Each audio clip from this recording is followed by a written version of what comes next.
দুরুদ, ইস্তেগফার, দোয়া ইউনুস, এই তিন আমল পাশাপাশি ইয়াজাল জালাল ওয়াল ইকরাম, এই চারটা জিনিসকে এমনভাবে ধরছে, বিশেষ করে দুরুদ, স্পেশালি সারাক্ষণ দুরুদ।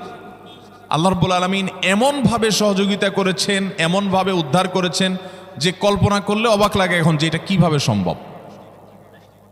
ভাইরা আমার, এক সাহাবী নবী করিম সাল্লাল্লাহু আলাইহি ওয়াসাল্লামের কাছে এসে বলছি, ইয়া রাসূলুল্লাহ, আমি যে দোয়া করি এই দোয়ার মধ্যে আমি নিজের জন্য করব, আমার ছেলে মেয়ের জন্য করব, অনেক কিছু করব, এটা সেটা, রিজিক চাইবো, সুস্থতা চাইবো, অনেক কিছুই তো আল্লাহর কাছে চাইবো।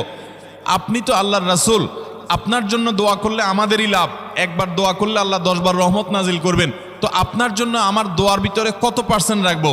সাহাবী বারবার বিভিন্ন পার্সেন্টেজ বলছিলেন যে 3 ভাগের 1 ভাগ আপনার জন্য রাখি ইয়া রাসূলুল্লাহ, অর্ধেক রাখি, আরো বেশি করে রাখি। তিনি যত বলছেন নবী করিম সাল্লাল্লাহু আলাইহি ওয়াসাল্লাম আরো বাড়ানোর জন্য তাকে উৎসাহ দিচ্ছিলেন। এক পর্যায়ে যখন তিনি বললেন, ইয়া রাসূলুল্লাহ,